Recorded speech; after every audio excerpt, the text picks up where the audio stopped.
Live from the BoD studios across Wisconsin, it is Playin and Slayin, episode 90. That is the episode where we talk about Adepticon. No Dallas Cowboys tonight. It is all miniature gaming conventions from downtown Milwaukee, Wisconsin at Adepticon. Anything else that we touch on in this episode? Doesn't matter. It's all Adepticon. Yeah, or it's Adepticon adjacent because they either happened right before Adepticon or right after Adepticon, or at Adepticon. So you are correct. Yes. So without further ado, we are going to just get through the regular stuff and then dive right into Adepticon. So when you are playing and slaying, it is important to stay hydrated. And although we stayed hydrated at Adepticon, we are also doing our parts tonight. So Troy, what is the beverage of choice for tonight's episode? All right. I am going to call out our friend Matt Danner, who was very, very diligent about making sure our water bars were filled. He's like, hey, I'm going to go fill them. He would fill them. And I think that helped. I felt really good, actually, health-wise. No headaches at the end of the day. And I think a lot of that was Matt making sure that we were staying hydrated with things other than alcohol and soft drinks. So thank you, Matt. He was definitely the hydration coach. Yeah, it's almost like he goes to a lot of these things, like, and he like learns and he's passing his wisdom on to us. I really like that. So, you'll see, Island of Misfit beers. This is what's in my fridge I'm like, wait, it's almost summer. Time to drink the Christmas beers. This is Coach Comet American Red Ale. Obscurity Brewery in Illinois. See if I can Elburn, Illinois. A pretty good kind of amber ale, but and it has a really cool label, so that's what we're going with. That's wild. Christmas beers in April before summer. Mm-hmm. Yeah. Well, I mean, the weather today, not gonna lie, felt a little wintry, a little Christmassy. It barely got out of the 30s today, so yeah. There was flurries yesterday. So. Yeah, you guys stop making fun of my winter beer. You got to drink them up quick. Seasonally. Yeah, right. Mm-hmm. Thanks, Troy. You're the reason the winter weather won't go away. You're the reason for the season. Well, wait. Now, as soon as they're all out of my fridge, it'll be a miracle. Summer will come. Watch. It'll be good. I hope so. Josh, what do you have in your cup? Slaughterberry, Liquid Death, Slaughterberry. It's good. I like it. Now, if Slaughterberry was sponsored by a chaos god in the Warhammer world, what chaos god would sponsor Slaughterberry? This is a simple one. Yeah, it's got to be Slanesh, right? No, the answer is corn. Corn? Of course it's corn. Corn, yes. But it's purple. Blood for the blood god, skulls for the skull throne. We're colorblind. We're colorblind. Slaughterberry, murder. Yeah, I mean, I get it. But it's purple. I know you guys can't tell. We can't tell it's purple. Yeah. Nothing about that says pleasure and pain. Yeah. I mean, no. Not to you. No, you're wrong. This was not a gray area, Josh. This was a right or wrong. I'm punchy tonight. It's going to be fun. So I'll tell you about what I'm drinking. And I am drinking. So we talked about Matt Danner, the hydration coach. He also helped in sponsoring my hydration by bringing a suitcase full of random delicious beers. One of which made it home with me and this is hilarious, Hoof Hearted Brewing in North Haven, Connecticut. Hoof Hearted. And this is $120 nachos. It's a triple India pale ale. Looks like we got Liberace, playing. It's very Milwaukee. Nachos. Liberace is very Milwaukee. With his nachos, $120 nachos, triple India pale ale. It is 12%, and it is very good. And there are a number of other ones he brought me, which I had tried. One of which was also a bottle of Pliny the Elder, which was, as always, delicious. But yeah, so thanks, Matt Danner, and cheers. There you go. Cheers. Cheers. For more shows like this, check out the Goonhammer Media Network. More info at media.goonhammer.com. We're back to get through the quick stuff before the Adepticon main course. So we're just going to get right into it, playing games. That's what we do. So we're going to talk about what we played at Adepticon, likely a little bit later. So this might be a little shorter of a list or segment, but thought, we would talk about our return to Frosthaven. So on the heels of Adepticon, we decided after a 4.5-month hiatus to go back to the wintry lands of Frosthaven and renew our campaign, which we did to great success with a successful mission. We crushed Yep. it. We're To trying get to soil retire. samples. Yeah, we're trying to retire my character, I think, along the way here. So that was fun. It was like relearning how to play a little bit. It for sure was. I was just gonna say, like, I sat down and I was like, had to like kind of rifle through the cards and make sure I knew what was going on. And yeah, it was a little bit of a relearning, right? We're on the clock because if the digital version hits before we finish our campaign, I might just have to finish it digitally. Right. And then, so I had a board game night with some friends. So Nicole and Landon and myself got together with the DK family. We ended up playing a couple of games. Tom came over. We played some Wormspan and Raised Dragons. Paul had the best dragons. Ooh. And then we played Flashpoint, Fire Rescue on heroic mode, so the hardest difficulty. And nearly lost, but we did win, even though Landon went back in to save a dog because he needed to save the dog. Yeah. But we ended up saving the POIs that you reveal, and we had good control of the flames with the fire truck operator, and I was the captain on the outside calling all the shots, moving people around. So mission accomplished. House didn't burn down. Good job. Yeah, I thought you were going to tell a different story. When you said heroic mode, and then I was ready for tragedy is what I was ready for. So yeah, I was, especially when you said Landon went back in. I was right. Like, I was pleasantly surprised in how it all turned out. So that's good. Yeah, that's a classic. But again, came down to the wire. That is like, that game has legs, like, right? That's got to be over 10 years, right? More than that. It's been around, I think 2011, right? 2012. Yeah. So maybe getting close to 15 years. Yeah. Yep. Great game. Always fun with a bigger group of people. So that was what we played. I don't know, Josh, anything getting played in Breakfast Board Game Club? It's funny. We've sort of migrated to digital games. We've been playing Game Pigeon. I don't know if you've ever played that, but it's a variety of different types of games. The kids have been pushing for doing that in the morning, so we're still playing games just digitally, and we're all together around the table still, just on a screen, which is whatever. I mean, it's fine. So less cleanup, less right. I was just like say. Yeah, like sometimes we get to like a point where it's like, oh, we got to clean up, and it's like brushing it all into the box, right? So this they can just throw their devices down and we can run out the door. So excellent. Digital gaming is gaming.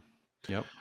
But digital hobbying may not be hobbying. So what are we doing for hobby? I think a lot of it is likely kind of the push to Adepticon. When I think about what I did, it was kind of painting some terrain, talked about that, getting the Trench Crusade stuff kind of finished up. And then since Adepticon, I haven't done a ton, but I have started kind of assembling some of my new Antioch models for another warband. So nice. I've been slowly putting together. Gabe had given me a bunch. You gave me one of the minis. So kind of getting my second faction together for Trench Crusade. So I've done a little bit of post Adepticon. hobby. And I also cleaned off my entire hobby desk and put all the paints away and stuff, and like Ooh, kind of reset. clean So, slate, clean reset. That's pretty good. I should maybe do that. I yep, should reset. reset. I focused need on to- what models I want to paint. I put everything else off to the side. I kind of organized, did an inventory, got the wet palette kind of cleaned up and ready. So we're and then I also have been doing sports cards, which are another form of hobby. That's another hobby. Mhm. Yeah. I did, I told you guys before the show, but as a kid, Robin Yount was my favorite player, and I was never able to get a Robin Yount card earlier than 1978 when I was a kid collecting, rummage sale and whatever. So this guy had the centering's not great, so they wouldn't grade out real high, but it's in pretty good condition as far as like the edges and the corners, and being an adult with a job and having disposable income, being able to buy a Robin Yount rookie at a sports card show is pretty fun. So added that to the PC. That's what the sports card collectors call your personal collection. Your personal It's collection. your PC when you're buying for yourself. So Not personal computer, personal Your collection. collection. your I like personal that collection, though. it's your PC. Yeah. So these were PC buys. So Nice. and nice. a Griffey Jr. rookie. I had the 90 the second year, never the 89. Yeah. So I landed one of those too. That's excellent. We're going to turn this into a sports card show before the end of 2025. Yeah. We'll get Dr. Gabe on and talk sports cards. Oh, That's awesome. How about you guys? What was the Adepticon grind and post-Adepticon grind like? not too much. I mean, I know Ty, you and I talked and we did our one run up to, and I just had a few. I think I just did a few. I think I talked about I had 3D printed a few things. It was just like control panels and the touch up, and it was. You mean John and I did the lights kind of our plan for the lighting and stuff like that, which we can talk about later. But it was really some of that planning was kind of what I think our last minute kind of stuff. But I didn't have a whole lot of like painting whatever stuff to do, which was pretty good. It was more I was is printing hobby, because I think I was spent that last week printing all kinds of different cards, or cards like pieces of paper for the different games we were all running and things like that. So that was what got me going. So Yeah, my last couple of weeks were the final push for the MCP tables for the Geek Nation, and we'll talk about that later. But getting the 3D printing the laser fences, and getting some amount of paint on the little stanchions on either side. I had a quick do a Mystique MCP model, just organizing everything, and then like printing up. I found a better rule tip card, and so I printed off a bunch of those and then laminated them so that we can reuse them, and they didn't get destroyed. So you and your laminating. I mean, my wife's got a laminator, and it's just a cheap one, right? It's nothing fancy, but it's like it just adds a little something, right? So yeah. You had it laminated, it looked nice. Everything was crisp and clean, and it looks a little bit more professional, right? Just well presented. Yep. All right, and I'm getting distracted by the crowdfunding, so let's move into that. Sorry. And Yep. whoever shared this Kickstarter project can talk about what I've been kind of. Hold on, Ty. Guess which one of us it is before. Who's crowdfunding something? Probably Troy. What? Nailed Why? it. Why Nailed would you it. think what? So this is hot off the presses. I think this was I browsed on this today, I believe. So these have been around for a while. This is Series 10. So Board Game Geek, the website, has been doing what they're called their artist series. And if you've seen these, basically they are artists kind of reimagining of kind of classic, all kinds of different classic board games. And I just saw that Series 10 Kickstarter came out.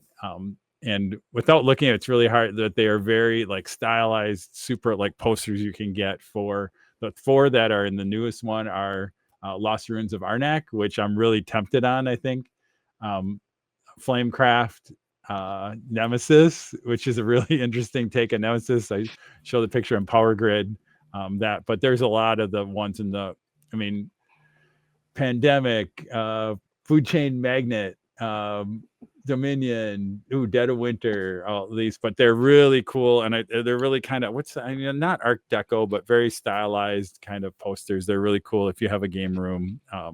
Picking up a couple of these and putting them on there. They're not cheap, but they're supposed to be pretty high quality, and the artistry is really cool. So, I'm a little disappointed. There's nothing for Edge of Darkness, Elfin Roads, Temporum, or Cornucopia Dominion expansion.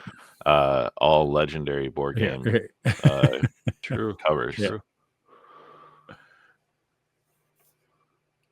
It's also pretty funny to go to Elena's Board Game Geek artist profile because the bio hasn't been updated in probably a decade.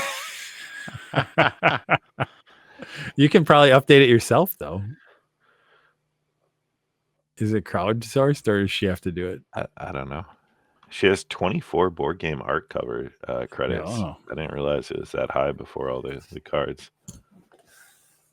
What's funny is Magic the Gathering is just one of the 24 games, even though she's done like hundreds of cards. Yeah, like that's why. Yeah, it hasn't been updated in a decade. I think I'm going to find a copy of Dominion Cornucopia from 2011 and bring that to Gamehole to have Elena sign. Like, that'll be fun.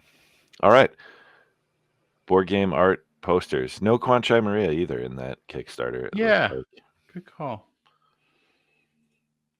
What's also been taking up some of the BoD people's time, Tyson?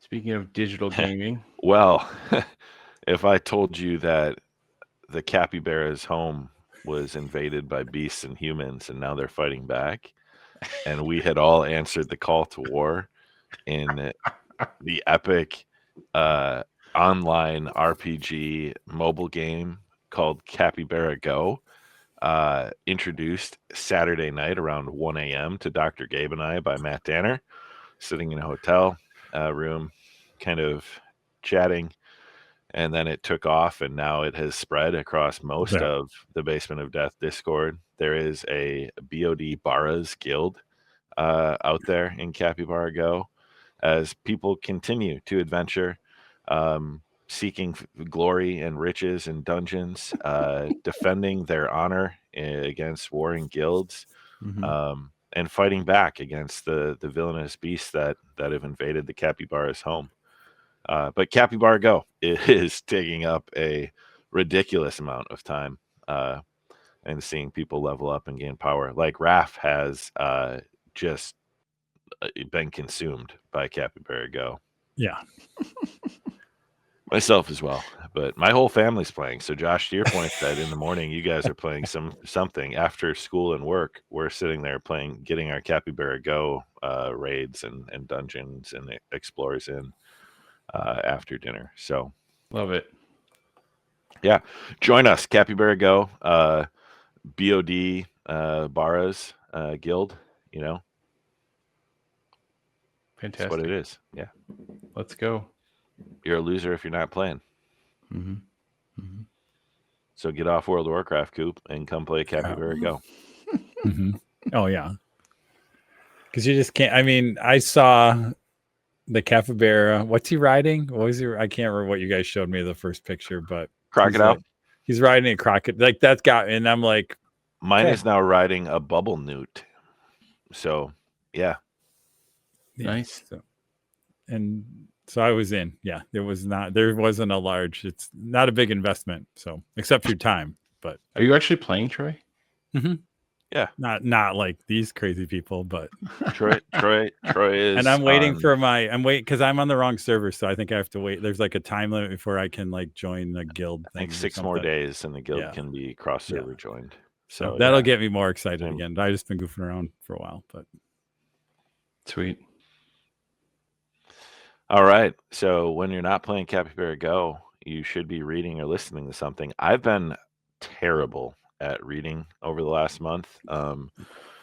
I partially because I'm really not into the book that I'm supposed to be reading for my um, marriage book club Oh, exchange, and I'm really trying, but it's slow going. It is interesting, and I'm sure some people love it because it is really good writing. But it's called Monstrilio. Uh, so this guy Gerardo Cordova, it's his first book, and it is really strange. I'm going to read this description because I don't know how to describe this book in any other way than the cover description. After her son dies, Magos carves out a small piece of his lung to save for herself. Acting on fierce maternal instinct and the dubious logic of an old folktale, she nurtures the lung until it gains sentience, growing into the carnivorous little Monstrilio she keeps hidden within the walls of her decaying childhood home in Mexico City. But despite her best efforts to turn the monster she created into a man, Monstrilio's innate impulses threaten to destroy his fragile second chance at life. A meditation on grief, acceptance, and the monstrous sides of love and loyalty. Gerardo Samano Cordova's ambitious debut spans the globe from Brooklyn to Berlin, offering a cathartic and precise portrait of being human. And it is very well written. I'm just really struggling to get to like what I'm sure will be a payoff. It's very heartbreaking to start. It's very yeah. emotional, and then it's very weird and very strange. Strange. So that's taking Yeah. a lot of time for me to kind of get through. Yeah. And I'm also out of Audible credits until April 13th. So They will just take your money, Ty. You know that. Like, I bought one, and I hate doing that. Like, I need mine to hit because then I'll use them. you can, well, you know what I do? You look for a cheap book. You look for books on sale. Because I always feel like if a book is less than like what your credit costs you, then it's okay. Like then you can just buy it with cash. You're actually saving money at that point. So I have a lot of books that just sit in my thing that I say this was a good deal, but I never get around to reading. But I bought them because I thought I was getting a deal. So Well, I've been trying to go through the backlog of books I downloaded and either didn't finish or just never really got into. So I'm trying to make my way back through N.K. Jemison's the Broken Earth trilogy. Yep. The first book in that, and I'm almost done. I think I've got like 3 hours to go. I'm enjoying. It's really good. I just like the story's not grabbing me, like the characters and the narration. So I'm listening. You and I to are it in too little alike bits and in that. pieces. Yeah, it's one of those ones that's sitting in my thing half read. Like I started it and then something I thought was, that grabbed me, and I just kind of put it to the side. And because I always hear, great things. There's really good, yeah. But I've just kind of, it's great world building. Hook. Yeah, find that great hook. world building, interesting magic. I haven't been able to really like connect with a character. Or the story is not developing very quickly. And then I've been listening to, so it's baseball season, and I play fantasy baseball, and I've been listening to like daily either Fantasy Pros or Roto World podcasts. They're like 40 minutes long, so usually I can get through one or two of them in a day between the driving to and from the office and a little bit at work. So I've been listening to a lot of daily fantasy baseball podcasts. Sweet. What about you, Josh? I've been immersed in Dungeon Crawler Carl, book 7, This Inevitable Ruin. I'm really enjoying. Like, it's just sort of it's a fun series, right? It's not like there's nothing serious about it. It's just fun, right? So, I had been really bad about reading this year. Like it's kind of felt like a slog, and then I started Dungeon Crawler Carl, and I'm like, yep, this is it. All right, cool. And speaking of, I talked to Carl from the Independent Characters at Adepticon, and I was like, hey, I just want to say thank you for introducing us to that book series. I've really enjoyed them. And he's like, oh, that's awesome. So, but yeah, really enjoy it. It's been really fun, and I have to like listen to it in more than like 15, 20 minutes. Like I need like a chunk. Otherwise I feel like I'm not getting enough out of it, and like I'm starting and stopping, so I need to like set aside like an hour to like actually like listen for some amount of time. So you can't always do that, right? Like I can't always block off an hour to just listen. So it's been a little bit of Do you listen when you like work out? Or sometimes I find like my mind wanders when I'm working out or running or whatever, and so like I usually put on a podcast, because otherwise I miss half the story and I have to go back and listen. So I have to be like sitting and doing something kind of mindless, like when I'm painting or hobbying, right? I can kind of like zone out and listen. So yeah, book 7 is on my list of once Audible comes back. I've got a few tabbed where I need to like pick them up. So, so Josh, though, you've read a book this year. So Ty, what was the stat? You're doing better than roughly 60% of adults in the country. Right, there you go. So you're doing great. You're doing great. Just think about that. You're you're definitely in the top half and top, so. And that's wild to me. Like, there you go. If I went a whole year without reading a book, that'd be hard, right? Like I usually, I'm not like you guys, right? I usually read maybe 8 or 10, that's about normal for me. But you guys are crushing like 20, 30, 40, whatever. To not read a whole book in a year, that's wild. But what's crazy is I know people. I know plenty of people like that don't read at all.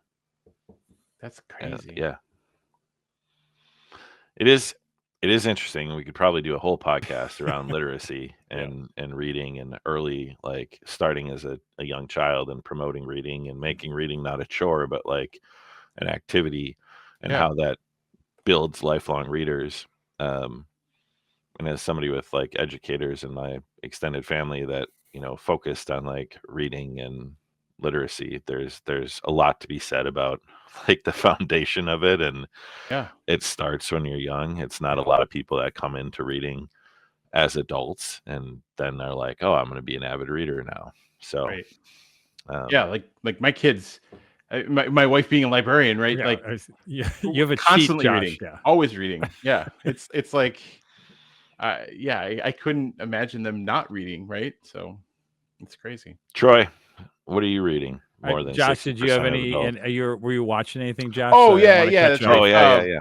I'm watching Severance too, and I kind of put that aside a little bit with Adepticon. So I watched one more episode since Adepticon. So it's really kind of building, and it's really good. And I don't like to spoil shows, so I won't say anything. But Severance has been a really fun show, so I like it.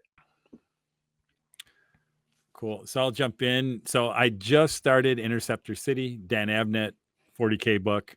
It is the sequel to, I had talked about, I had went back and reread Double Eagle, which I loved, and just started Interceptor City, which is interesting because he wrote the book 20 years later, and the story and the characters pick up 20 years, I understand, after what happened in Double Eagle. Okay. Yeah. So I'm really excited as I'm just getting into it to see. Yeah. Interesting that he kind of like jumped time the same as what going on. So looking forward to getting a little deeper in that. Literally just started that.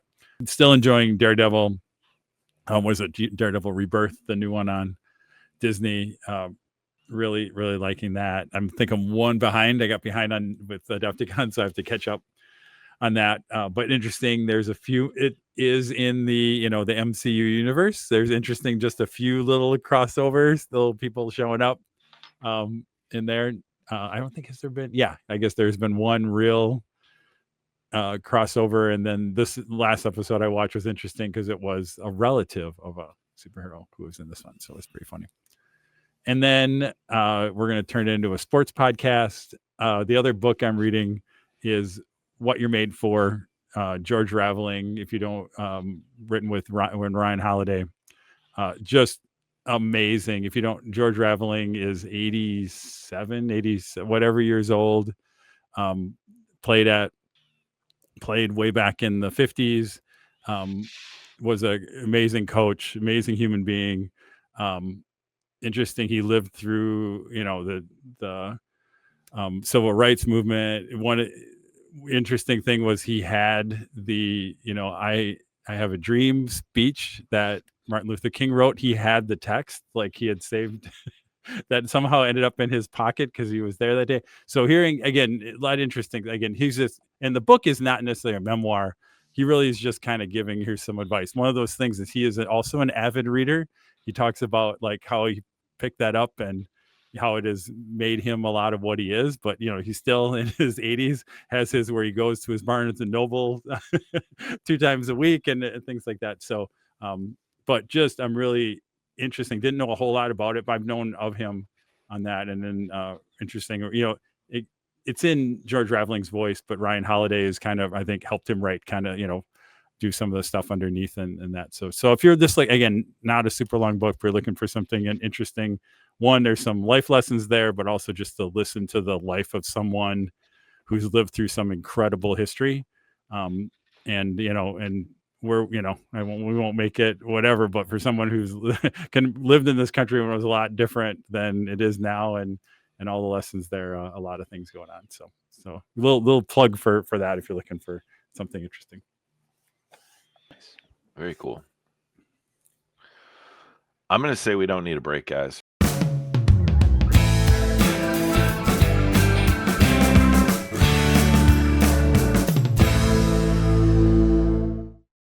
As we dive right into the main segment of the show to talk about Adepticon 2025, which after 24 years, left the confines of Illinois, the fine state to our south, and came up to Milwaukee, Wisconsin at the Baird Center. So obviously, if you are listening for the first time, welcome. Hopefully we met you at Adepticon, or you saw us, doing our Adepticon lead up, where we did a series of videos kind of exploring Milwaukee and the things to do around the convention center. Definitely enjoyed meeting a few people that had listened and took us up on suggestions. So it was kind of cool to hear, some people's experience at the swinging door, or the market, or various things. So that was definitely fun. But certainly, if you care about Milwaukee at all, go back and watch those anyways. They were briefer, shorter lead up to Adepticon, and they'll serve you well for the subsequent future, as Adepticon 2026 dates were announced at the Baird Center in Milwaukee. So it'll be back, which is always a good thing when you have a successful show. I think first, guys, we should probably talk about the events we ran, and just go kind of in order down the list. And I know one of the offerings was, I think ZB is probably Zombie Side. You are correct. So we ran, and I want to, again, big shout out Marlon and Jonah, friends, members of the BoD here. And we brought them in, as I knew they were big Zombicide aficionados. And so we were like, John and I were like, all right, would you be willing to run a couple of games of Zombicide, of the 3D printed Zombicide at Adepticon? And so they came in, they did a great job. I think it seemed like they had fun. Marlon said this, so I think Jonah and him had fun running it. It seemed like they had some good tables, good people. We ran Black Plague for, I think, 2 days, on Thursday and Friday, and then the Zombicide Invader on Saturday that we've been running, that we've talked about, and we've run at a lot of other cons there. But really good. It seemed like good crowd, fun. I had one guy reach out to me about a lot of people asking about where we're getting the terrain and stuff like that. So and one guy was interested in the Invader train, so pointing him in the right direction, and also pointed out what I did or didn't have up on the website. So I corrected some of that stuff up there, so people can find it and all that other stuff like that. So again, thanks Marlon and Jonah. Can't thank you enough for you guys. It took some time. I mean, they ran about 12 hours of games probably. over the weekend, so it was great for that. So next on Excellent. the list.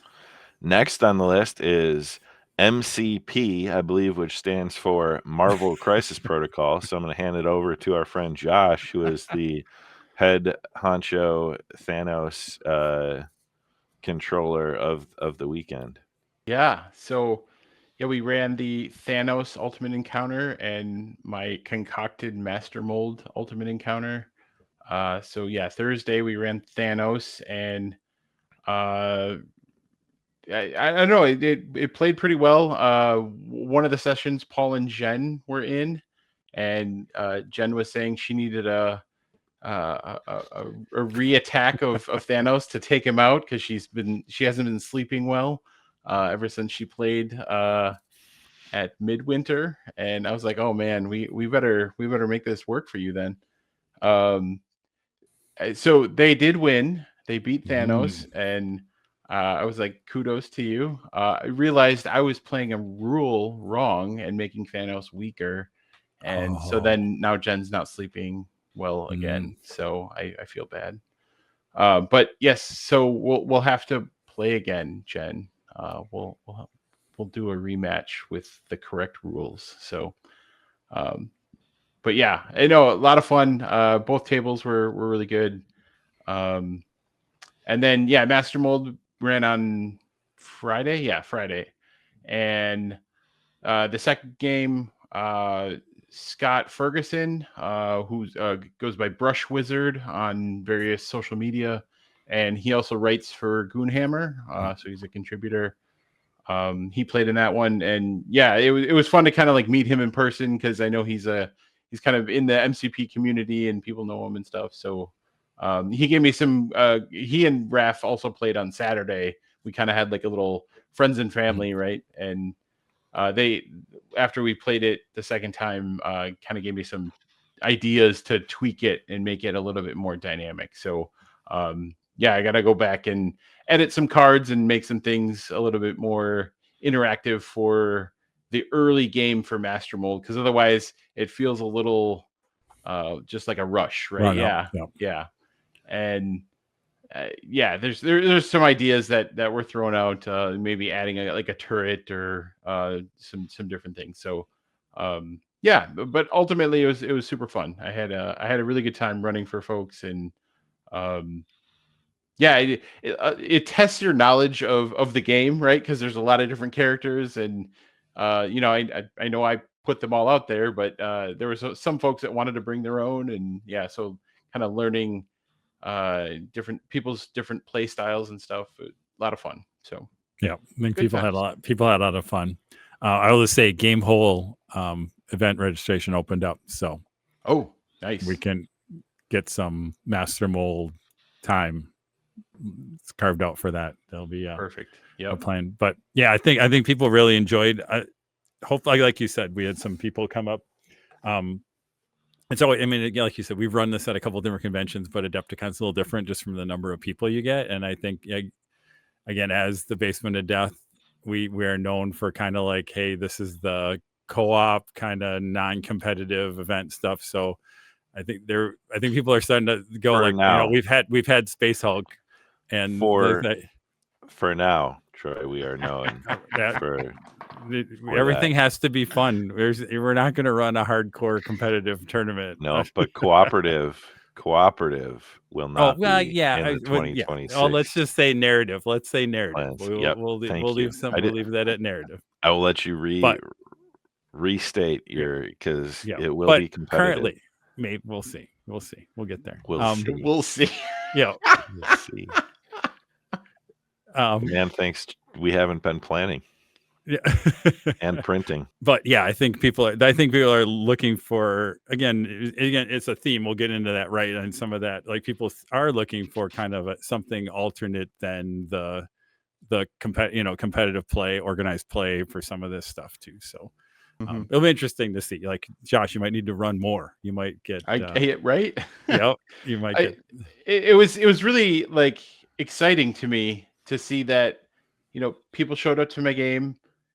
People wanted to play, and then there was a wait list, you know, like that was kind of cool. Like, I've never had that happen before, Yeah. so that's fun. So yeah. Cool. All right, and now we're gonna move to the competitive role playing that Ty put on. He was going old school D&D, where they had competitive D and RPG. I gave everybody 4 characters, and I said, "See how if you long can your get to the character can right, if you can last." get to the Yeah. end, yep. Yeah. Which would be an interesting scenario where you get traditional like save points, so it becomes like you're trying to get far enough through the dungeon before you die. Yeah. A roguelike D&D experience.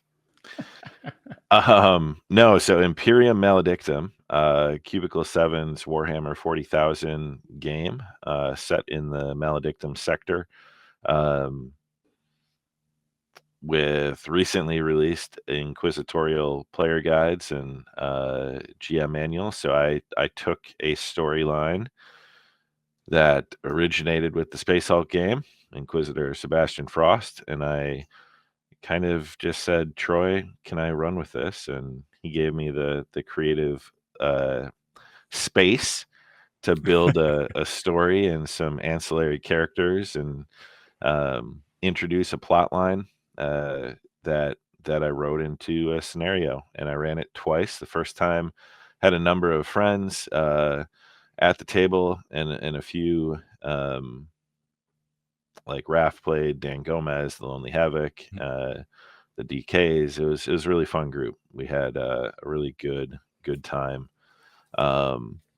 And each adventure went a little bit different. I only ran it twice, but that group kind of I don't want to say self-directed, but made some of their own decisions a little quicker, kind of operated as more of a veteran group of role players. And then Friday I ran it again, and this group was people I didn't know anyone at the table, so made kind of overview. Ended up being one of the guys was on the Geek Nation tour, Logan.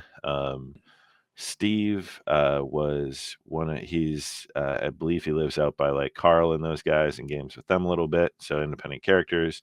And then a few other guys, one of which it was his first Adepticon and kind of first time doing a gaming convention. So it was really cool to kind of see his experience and enjoyment playing. And they still, it was a fun time. I think they accomplished kind of the main goal of the mission and had some fun combats and solved some of the mysteries. Gave out the character sheets and the backgrounds, and then Josh had printed a miniature that I gave out to each of the players, and I think they all thought that was really cool, and they were like, "Oh, I can keep this," like the story and like the printouts, and like then I said, "And you've got miniatures," and they're like, "Oh, no way." So it was a good time. I know Steve asked if I would kind of give him the materials I need to kind of edit my Word document, and I gave him kind of the backgrounds and the character sheets and some of the stuff, because he's like, "I'd love to run this for some of the guys like that have played the Space Hulk," because he's like, they would eat this up, they would love this story. Like, I'm like, well, I can share what I can. I can't promise that it'll run quite like an adventure. There's a lot of it here for Ty. A lot of it lives up here. Yeah. The notes are just simply notes and monologues and names, but yeah, it was fun. I don't know that I'll do it again, just because it is a tremendous amount of mental prep and time, and like I don't know that it accomplishes what I'd like to show for the time that goes into it, for only like 10 people or 12 people to experience it, and still pretty heavy investment from a GM time point. Not that miniatures aren't, but it's like, when you've got a model or a terrain, it's reusable, and right. This is not really reusable. Like, I don't have anything to like show. Right. But yeah, good sessions. I think everybody had a lot of fun. You had full tables. You did good. Yeah. Because I can't imagine. I've had other GMs go like, could you imagine you do prep or whatever, Now here we know what sold out, but you go to an event and then you're like, you get like 2 people at your, you know, you mean, like I could imagine that would be hard, but It'd yeah, be I mean, demanding for sure. Yeah. you're right. Yeah. But yeah, you definitely have demand. There's demand. Yeah, I mean, I think we'll touch on some of that as we wrap up too, about events and availability and, you know, things we hope to see. Yeah. But what I learned is that there's definitely an emptiness there that could be filled by kind of alternate activities. And what Yeah. I heard from everybody that played was they wish they had seen more opportunities for role playing games. And if you're not doing the tournaments and you're not investing multiple days, there's not a ton of role playing options like that. That was fairly limited. So when they saw it, they were like, "Oh, cool! I want to try this game," and they signed up. It wasn't necessarily like I got nothing better to do. It was like they were seeking it out, right? Like looking Yeah. for open tickets. So That's awesome. And we fill that niche, right? Yeah. That's what the Basement of Death does. So we also had we had talked about there. You guys had done a bunch of Trench Crusade, which has taken over a lot of people's focus and whatever. But Ty, you have to give me. There was definitely some gaming going on. There was some dice rolled. There was some thing, but you have to give us the lowdown on what happened with Trench Crusade. Yeah, so it probably ended up being about 6 of us that brought kind of war bands, and Dr. Gabe wrote kind of a loose framework of a 3-game narrative, kind of 3 missions to play across. The first game or 2 for everybody was just kind of learning Trench Crusade and kind of using the rules, but everybody I think got their models out. I know I sat with like Danner and Eric on Saturday and kind of coached them through their first game. Raph and I played, Gabe and I played. Paul got some games in. You know, I don't know if Ben ever got to the Trench Crusade table. Ben's models got out, right? His models Trench Crusade adjacent for the weekend. But yeah, we had it's 2 funny. tables. I thought about it. Yeah, because I asked. I'm like, I don't know if Ben ever like his models were out. They were by the table for the whole weekend. They were pretty cool. He had them all. Yeah, whatever. A couple of like he had one that wasn't painted, but he had other ones. But yeah, I don't know if he ever actually rolled any dice. But yeah, I don't think he did. But he participated, and you know, we had the church. So one of the missions, he tried to get to the top of the bell tower.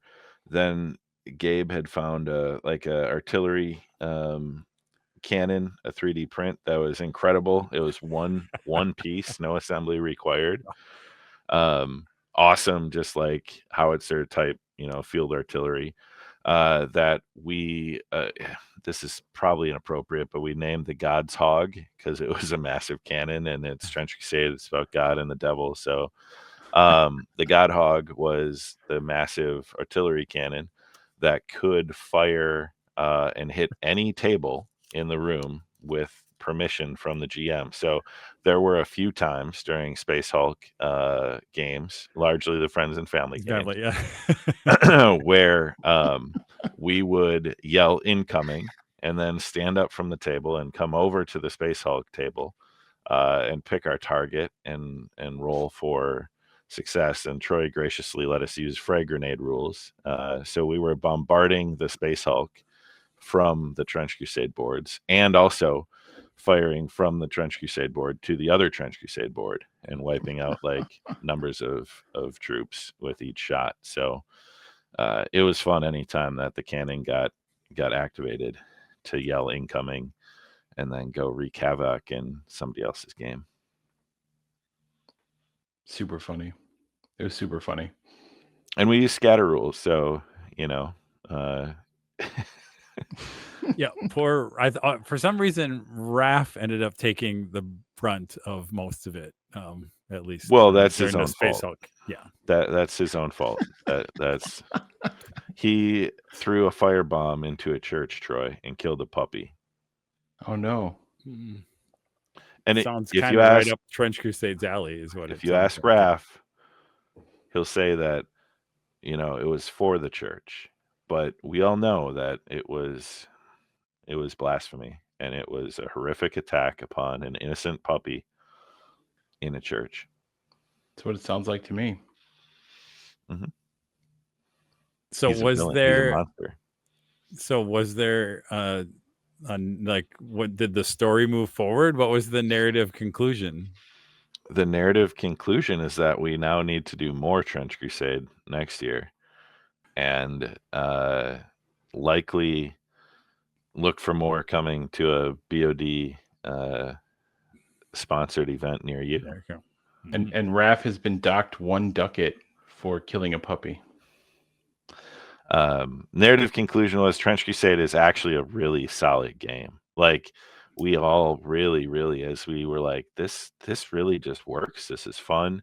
I know Will couldn't make Adepticon, but he found a TTS mod that's actually really good for Trench Crusade. So Danner and him and I are talking about maybe doing like a TTC Trench Crusade campaign, just to play, remotely and figure that out. So like, we all think across the board that the game is really good, and we're excited to see kind of the final rules. We're excited to see more models coming, more factions. So like, check it out. It's actually a really well designed skirmish game. Excellent.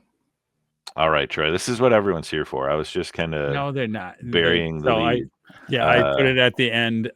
So we did Space Hulk, as we always talk about. It's a lot of it's a blur, because we ran from whatever Thursday morning, got all set up, got all our. And actually, setup isn't terrible. Probably the thing, again, John and I were experimenting a little bit. We added more lights and things this year. That was probably the last thing that we needed to get in. But ran our first session Thursday, had the independent characters, Carl and his crew, in on Thursday night. Gotta thank them. That was a blast. Actually had Kalen Wisenbach. Am I spelling back? I gotta get his last name. Caleb painting from. He was probably again, all those guys are great.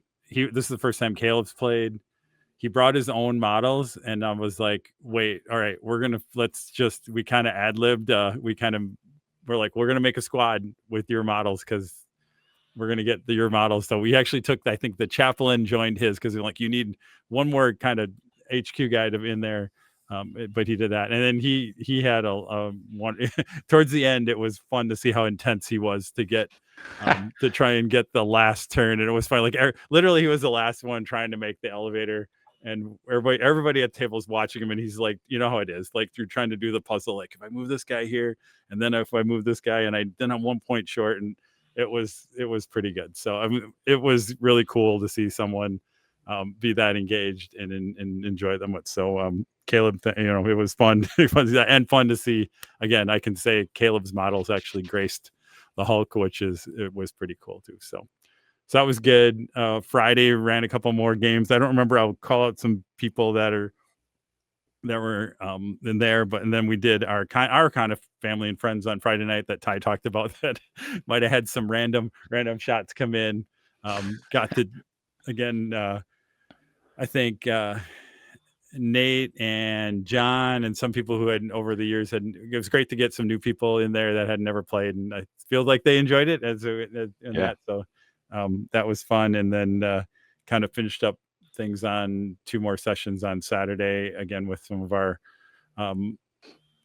classic people. Some of our Geek Nation tour people were there on Saturday and through the weekend too. So I know I'm missing out some people. And I didn't even realize if Life After the Cover Save, Ed I didn't even realize till after the fact, because I don't know, I don't listen to them that often, but now that I've once I heard him say that he was in it, I'm like, oh, okay, now I get it. But so it's always funny how what people are there that I don't know in that. And then I guess again, you don't want to pick a favorite, but the most memorable player was probably, his name is Biggs, and he played the Inquisitor, and he was kind of a veteran player, just a great guy.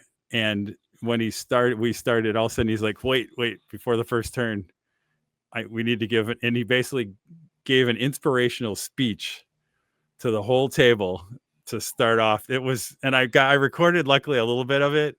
But that set the tone. And as he's playing, literally was role playing Frost on the table. Mighty blow against the enemy. Not all of us will survive, but that's a price that I'm willing to pay. Most importantly, this ship goes into the heart of darkness and detonates, takes out this splinter of the High Fleet. Secondary, I survive. So that was, I think, my most memorable moment. Wasn't even a game moment. There was many of those, but the fact that somebody's like did an inspirational speech to start out one of the sessions was tremendous. So thanks to everybody. I mean, again, everybody seemed to have a good time. Said they had a good time. We had some really good players. Of course, had anywhere from I think our low was 13 out of 30 Marines. 13 got off a couple times. And then I think friends and family might have been I think somebody got like 23 off or something like that. Some around there was pretty good. Maybe I was tired by Friday night and I couldn't figure out how to kill anything. That could have been some of that. But yeah, that was Space Hulk. That was good. I think John and I are trying to figure out how we can maybe even spread it out a little bit more so that we're not as it's a marathon, not a sprint, and how we can pace ourselves a little better maybe. But it's crazy. And everybody comes in and is in awe every time. Even though, I mean, we didn't even, we've talked about a little bit, right? All our games were in 108, whatever it is, South 108 B. We had our own kind of room. 108A. 108A. Yeah, we were. I have a picture somewhere. Which was great, just amazing, nice to have our own space. Kind of, we could do some of that. The good of that is it was our space. I mean, I wouldn't say bad. Like people had to find us if they were going to find us. But again, if they're going to find us, they're going to find us. And I think the people who found us were, there's a lot of people peeking in because we had kind of the Space Hulk sign. So hopefully that would draw people in and then you'd come and see kind of the other stuff too. So, I mean, we weren't in the main walking area, but I don't know about you guys. Like I was not as fatigued at all as I had been in past the Adepticons. I think it was just a little quieter space, a little more, room relaxed. And some of that. Yeah. Our own space was cool. And I would like to just point out that room was big enough, Troy, to have 3 rows of 4 3x3 tables if we move the circular RPG table for logistics and planning when it comes to rooms and space next year.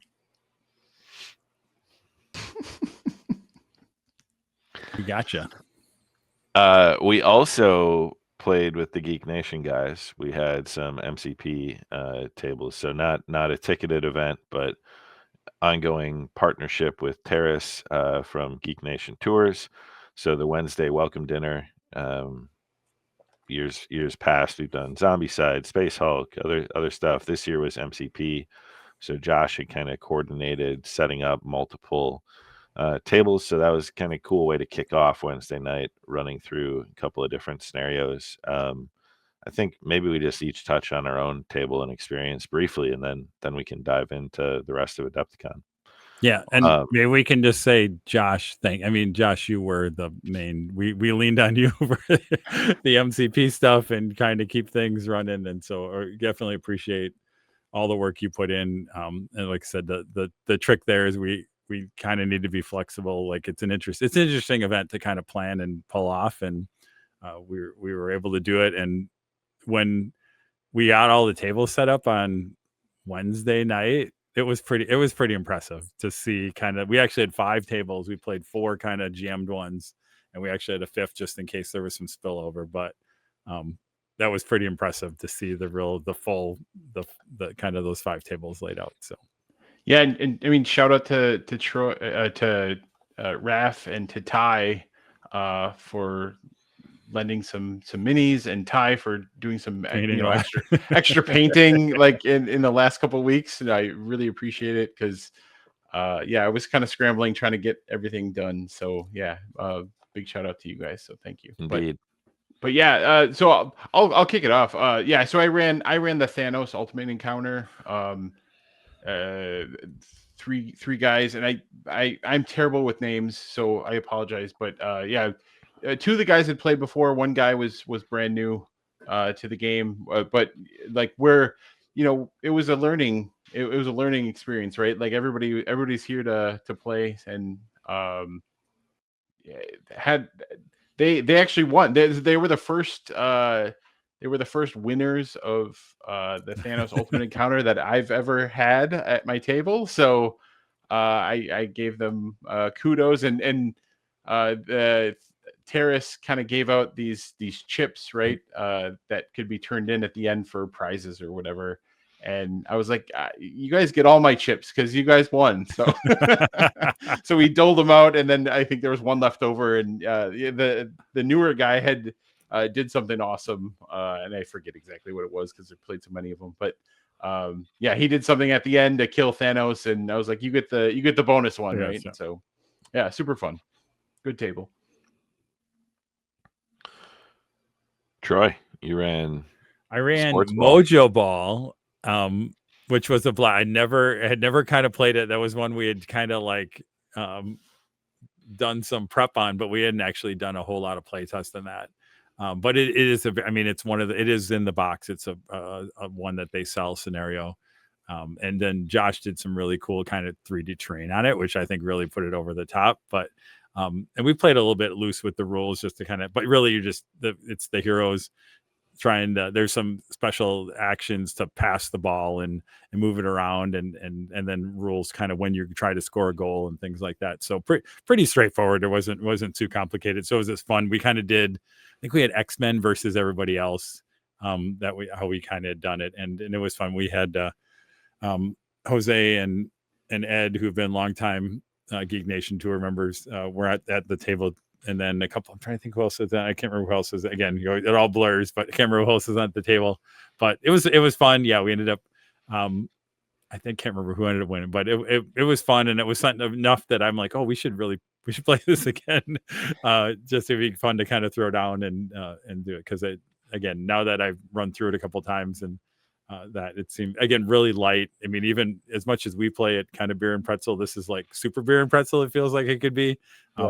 Because you never really you don't get knocked out. You go to like this jail. Like if you get knocked down, you just go into like a penalty box, then you kind of come out right away. So it's not even, it's really about pounding each other, and then it's really about positioning. Like the whole point is really, it's less about like punching each other. You really have to make sure you're kind of positioned each other to kind of defend your goal and things like that. So there is some strategy there, I think, around making things happen. So that was Mojo Ball. Yeah, big thumbs up. That was fun. Yeah, I ran MasterMold for a group of 5 players, and I think one of them had barely played, and it was 4 kind of brand new. So kind of embrace the chaos of that scenario, and they got into kind of rushing forward and just beating up a gang of heroes around MasterMold, and did it in pretty short order. Sabretooth had some pretty ridiculous turns.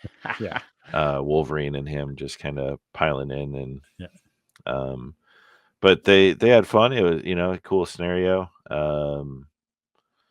I'm interested to see what Raph and Scott said about MasterMold early, because I had multiple times where I was like, and MasterMold does nothing. Yep. And MasterMold does nothing. And they're like, well, can't he do anything? I'm like, well, the Sentinel can just go once. So, I have limits on range. I can't really do anything to you guys over there. Yeah. But yeah, so that's the one thing is early, some kind of way to reach out and touch the heroes would probably be good. Or, but the group had a ton of fun and, accomplished the objective. So, and some awesome terrain painted by you, which was super helpful and looked awesome. Like I got a lot of compliments over the weekend. So again, thanks, Ty. Ty Paint's Train coming to Twitch stream near you. Cool. And then John ran, right? John Yep. ran Unstoppable John ran. Colossus. No Yep. idea how it went. Looked like it was fun. Yep. We didn't get It any was- complaints, John. So Yep. So it's Yeah, good. no, I talked to John about it a little bit, and he said, yeah, we play tested it with Eric and Troy, and who else was there? Just the four. I think of that us? was us. Yeah. Yeah. And yeah, he said it ran about the same.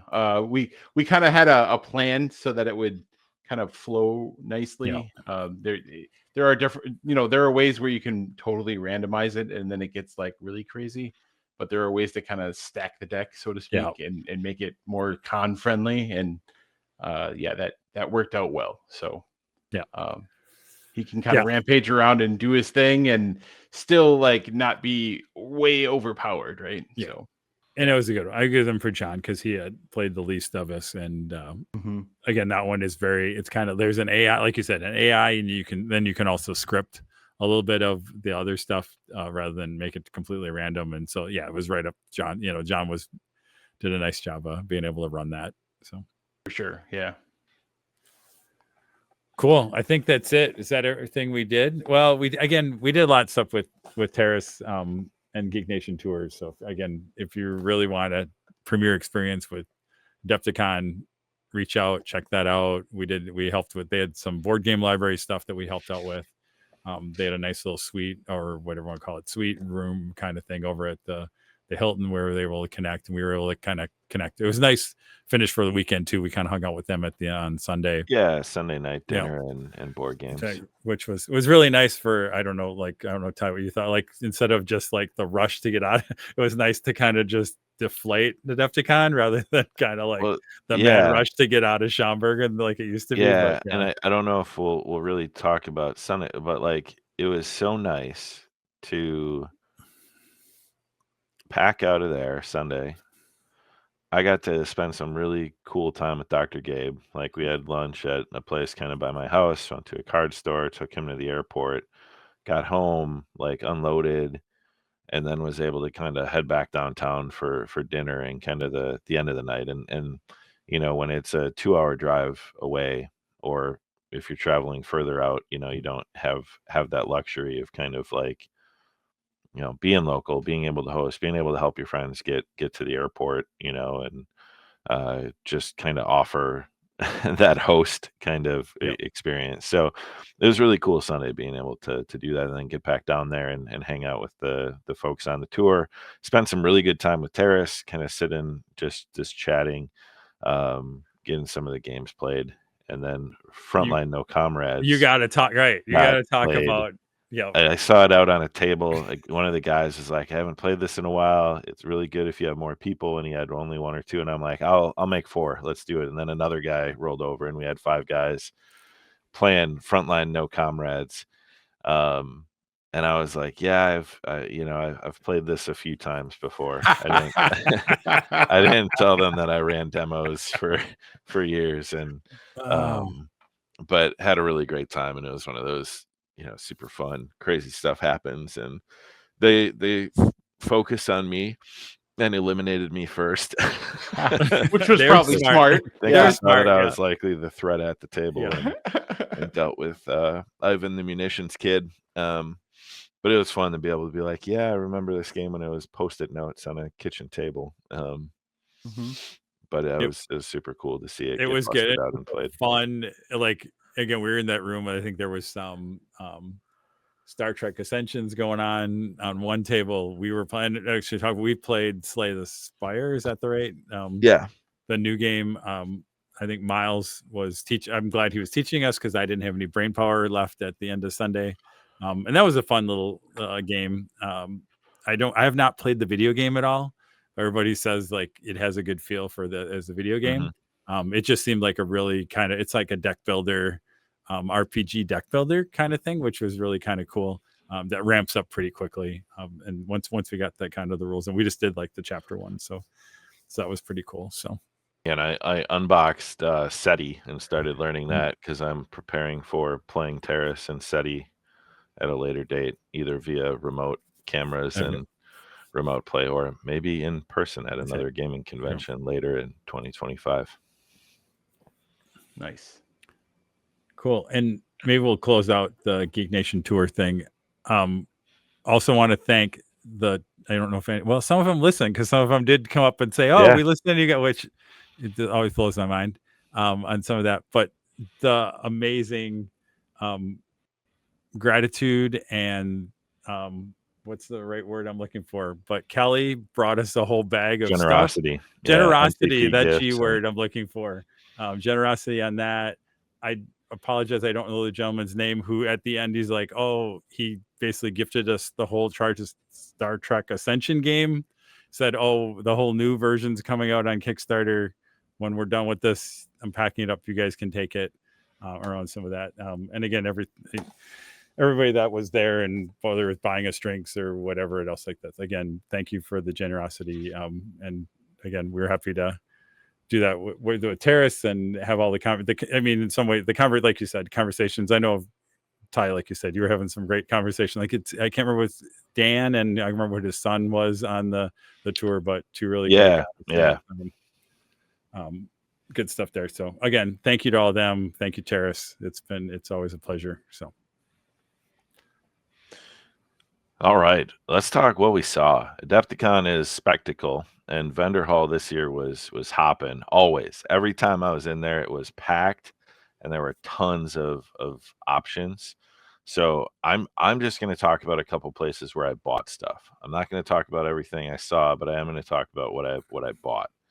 So I went with Dr. Gabe to Mindworks. They do resin kind of dioramas and sculpture, like bust style sculptures. Incredible detail. And I actually bought a diorama piece that Gabe bought as well, and we're going to try to kind of do a little hobby challenge and paint the diorama. It's a Frank Frazetta piece of Eowyn fighting the Nazgul, the Lord of the Nazgul, as she's down on the ground as he's looming over her. The model looks insane. I can't wait to build it and then start trying to paint it and not slaughter it. I'm hoping, since it's larger scale, maybe I can pull it off with what skills I have, but at least push myself, and I'll likely seek feedback from some of the better painters in the BoD ranks, as I go, because I really want to make it like a push myself kind of hobby piece. So Mindworks Studios, I think they're Italian, and they have some incredible stuff. They had a couple of other Frazetta pieces, artists that they'll take the painting and then kind of make their sculptive version of it. I think it was probably like $200 to get the model, but wasn't bad. Gabe, I think, bought 4 things, and one was free. Went all in on there. So that was really cool. And then I got a chance to spend a bit of time at the Relic Blade booth. So Sean Sutter, and I think his name was John. He goes by Stone Skin Paints on Instagram. He had won a tournament. He was in the booth with Sean. He kind of talked me through the factions for Relic Blade.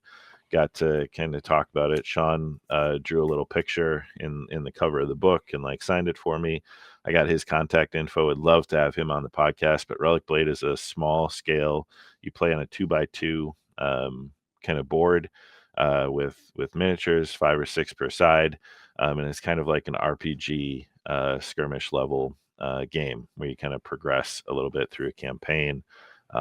There is some solo play variants. He's added some other stuff, but it's primarily 2 players, 2 small war bands, and games play on a 2x2, so you can play on a kitchen table in about 45 minutes to an hour. So and truly, not just saying advertise 45 to an hour and you spend all afternoon.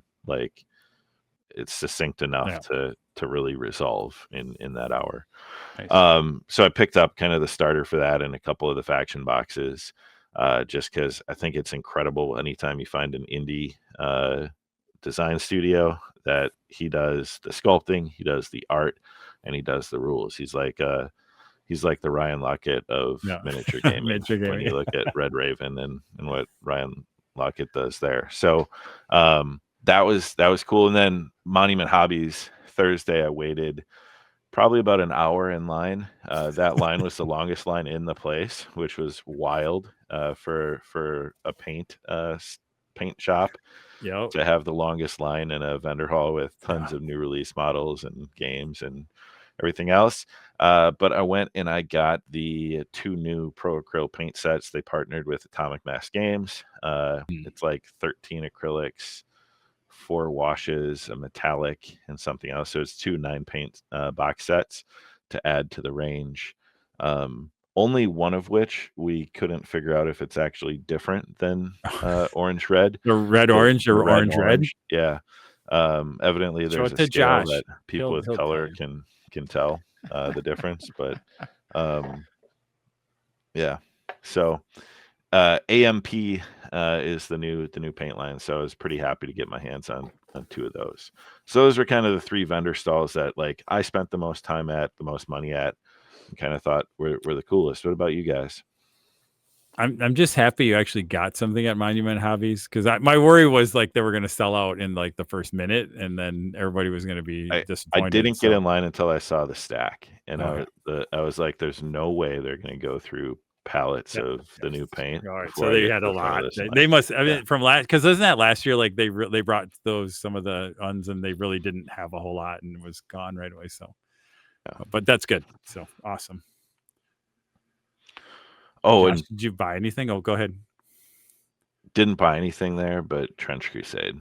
If Oh, one yeah. of you guys is going to talk about that, those guys worked that booth, Mike and Thomas and their sculptor, I think it's James, all convention long, talking to everybody. Always had people packing their booth, and they were just selling merch. They had some shirts and patches, but no, the book isn't out. The game, it was just building hype. Some awesome terrain. And it was cool just to kind of listen to them. And I know a few of our friends got some pictures and got some good FaceTime with them.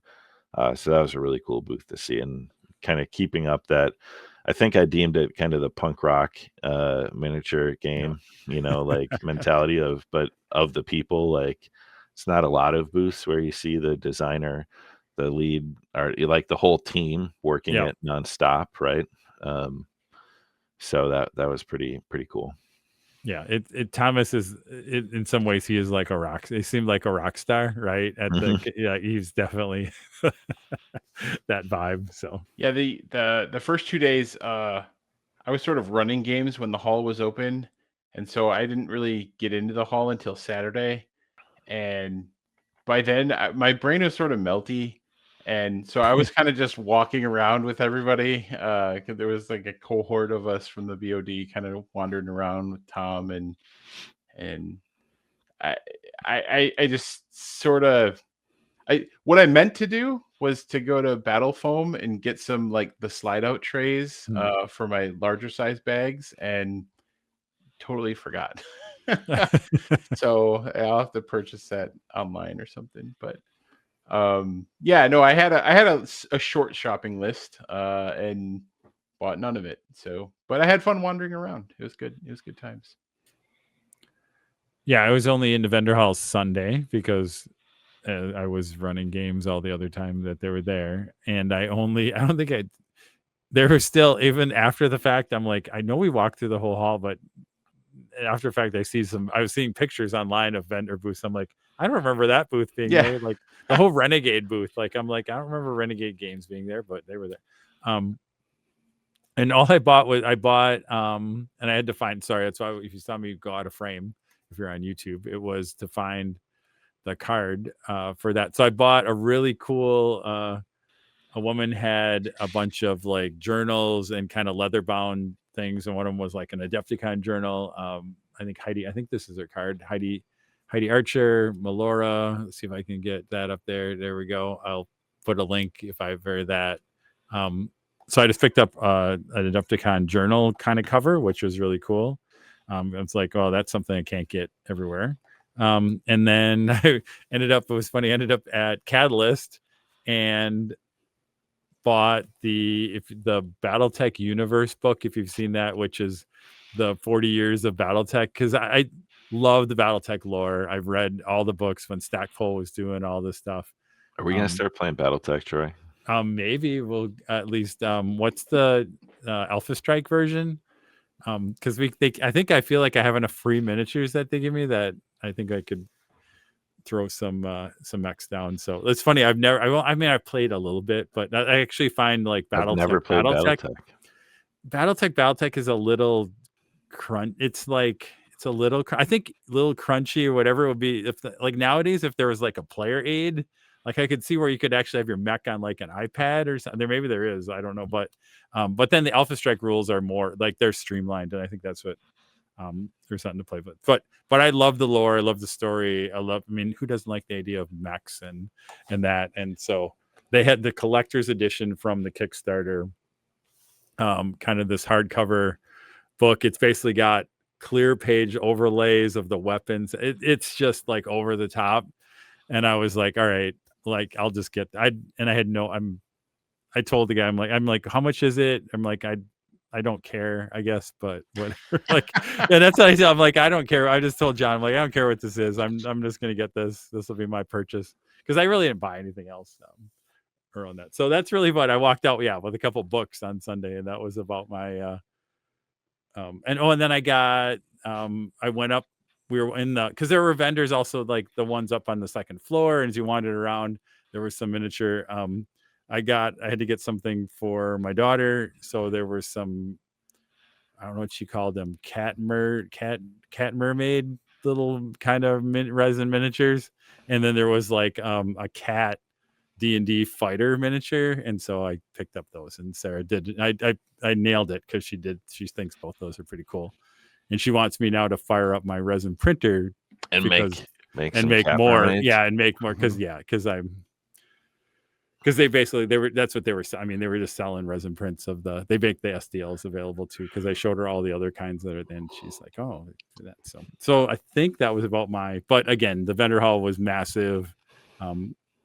Everybody there was a lot of space in there. They probably have room to grow if they really want to, but and I know I heard things like maybe they will, because they had the vendors that weren't in the hall, which was a little weird. So I don't know. I've heard some things like maybe they try and put all the vendors kind of in the hall to help. I don't know but it'll be interesting to see. Definitely. Let's talk a little bit about the painting contest. So some of them were in the vendor hall, some of them were out front. Then they did the army showcases Saturday night. Yeah. So what I'll talk about is Creature Caster had their resin beast, I think is what they call their painting contest. They have small miniatures, units, large miniatures, busts, like all these different categories. I'm not lying when I think that there were better pieces in that cabinet from an artistic standard than there were in the Golden Demon case. Like, wow. I took pictures of, and I'll post them. I'll send them to you, Troy.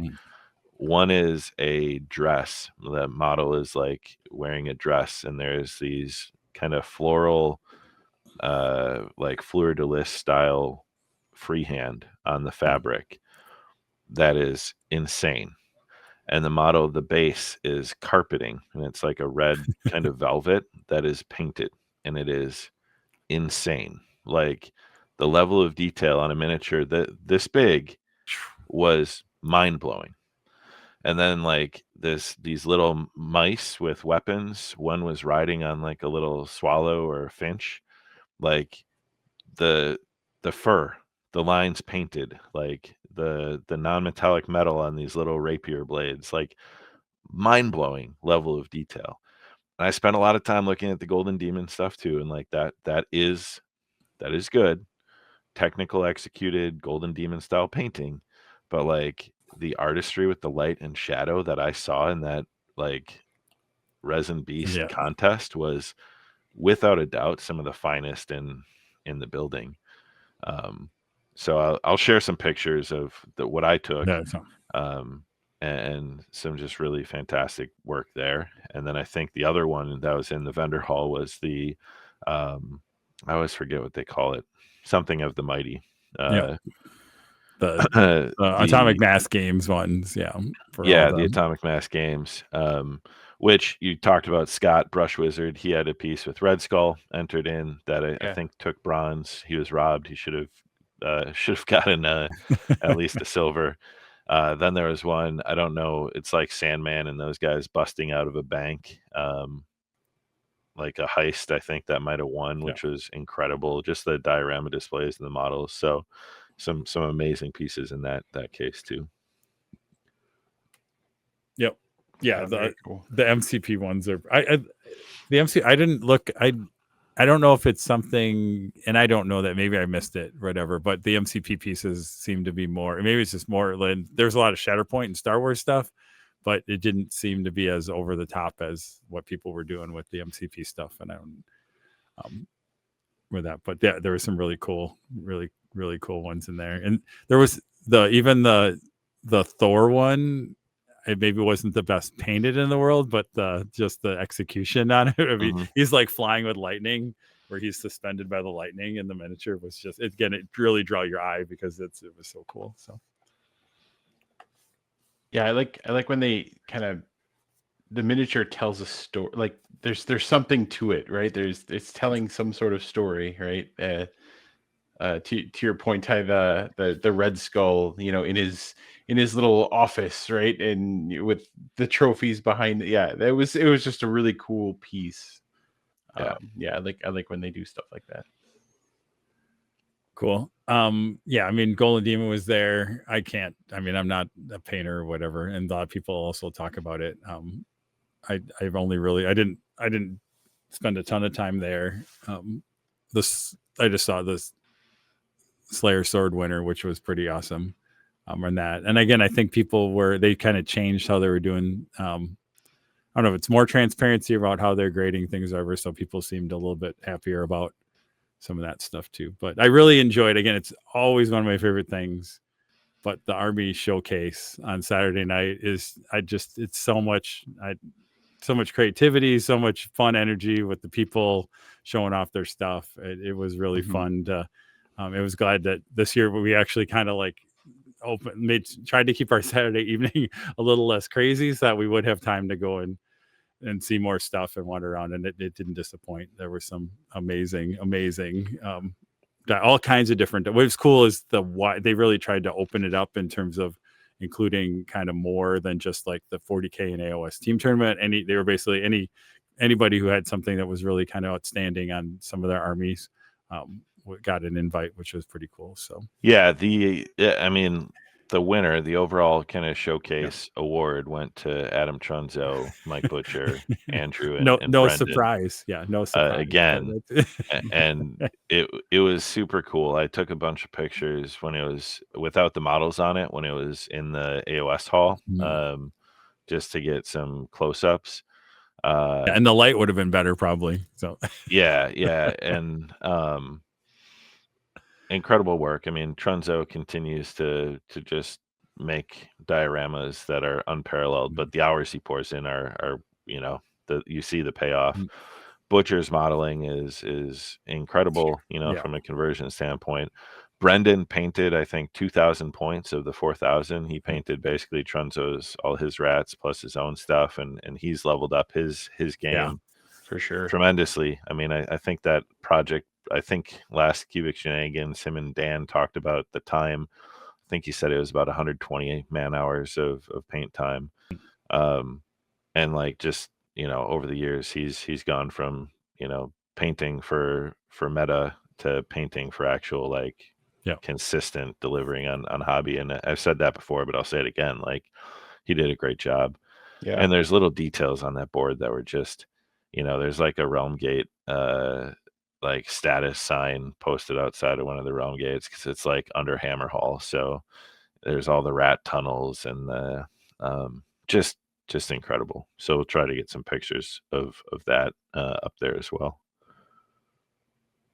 Yeah, I'm looking at pictures now, just kind of. Yeah, I know, that's what I was just like to see it. And but I mean, again, that one was amazing. I do think there was a top level. There was a lot of really good stuff, and then there were like, I don't know, maybe 3 to 5 that definitely were kind of like, hey, these are way over the standout ones. Yeah. And again, and maybe 2 or 3 that were, I don't even know, nothing was really at the level of Adams there, but there were a couple that were, that were close. There were some pretty cool ones. And I even got a kick out of, and maybe it's just the guy, if you could have, like, I think had, like, there was a Legion Imperialis army that literally he just had the army displayed on the table, but the paint job and how it was all together, like, it was just impressive to me. Like, even without a display board, just having I don't even know how many models are here, like 100 or something like that. But how that was all how it goes from like troops all the way up to Titans was one of the things I thought was just really cool out of that stuff too. So, but yeah, it's I'm glad I think it was just a little bit of a miss. Like, people were like, oh, this is going to be a really great spot, forgetting that at night sun goes down. At night the sun goes down, and most of the light was from the natural windows, not from light. So again, they'll fix that, but that was just things you learn in a new space. But it was fun. I just love the energy as you walk around, and so many people talk to you and they're so excited about, right? Everybody, you're going to ask them and they're excited to tell you about what they're showing and the story behind it and stuff like that. And it's really cool. Absolutely. How about who we saw, who we bumped into, what connections we made? Yeah, I just had 2 they were related because I think they're related. Is a fun interaction is I was walking back and forth and I was going the opposite way from Dale, who is actually a local guy. He does JD in the Sump Wall. If you've ever seen, he's a big Necromunda terrain builder. He actually kind of home bases Old Guard games over there. And I just walked by and I was just, you see somebody like, oh, I really love your videos and whatever. And he kind of started, he's like, oh, I don't think anybody ever watches them. And we had a little quick, conversation. And I was like, oh, if you've ever seen their Necromunda wall where they play, it's literally a vertical wall that they play Necromunda on. And because I knew he was bringing it, and I'm like, he's like, oh yeah, I was here yesterday, and told me a little bit of that. And I just said, oh yeah, I'm running some of these. And then he was like, oh, like, I'm not doing anything. He followed me back to the room and then was kind of looking at the Space Hulk stuff. And we were chatting for a while and then through that, his name is also Ty, but is I Paint Small Things. He has a YouTube channel and paints a bunch of stuff. He came by and was showing some of that stuff because he knew Dale and part of that group and too. So and again, yeah, we were kind of in between Space Hulk games, so it was nice to just kind of sit down and chat in the room. And again, because they're also local guys, so we'll have to find some time to make it over to Old Guard. He says on Thursday nights is when they do a lot of their Necromunda stuff, and it's kind of amazing, really kind of that grimy kind of totally Necromunda kind of stuff, and the way he kit bashes and things like that is pretty cool. So it was, kind of one of the cool interactions that, and again, the other random one, we were talking about people that recognize us now from a little bit from doing too many podcasts or something, is we were at the 3rd Street Market. I think it was that Saturday or whatever. It must have been because I didn't eat for 2 days because I was running too many games. Yeah, when Gabe and Danner and I were at the table. Yeah, they were next to him, and we're just randomly sitting down, and like we were at a little across. There was like and what do we call it, a counter, and Ben was sitting next to me, and another guy was just randomly, and I didn't even he wasn't like necessarily Josh was going to go buy a T-shirt, dressed as a gamer or something, and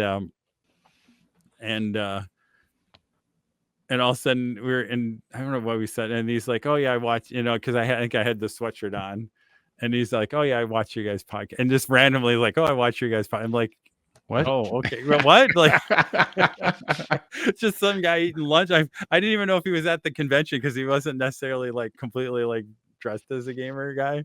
But it was, one of those random things. We chatted a little bit about something like that, but it was, again, we were in our little room a lot, so people kind of found us more than anything else. But it was fun to have some of those little interactions. And yeah, there was a guy that jumped into the room chatting with people, and I think he talked to you guys too. But he was just like, "Hey, I just want to say thanks for the short little condensed here's about Milwaukee sessions that we kind of had." He's from like Virginia or something like that. Yeah, and he was just like, "Yeah, those have been super helpful. All these different things that you guys shared about Milwaukee and stuff." And so yeah, I know apparently people listen and watch us. So a couple people. Hey y'all. Yeah. But yeah, no, people we saw, I already mentioned him and tied it to, but yeah, it was nice to actually see Scott Ferguson face to face, Brush Wizard. I've chatted with him online, but yeah, it was nice to actually like meet him in person. So that was good. Yeah. Man, it's Adepticon is a great chance to see old friends for me, certainly.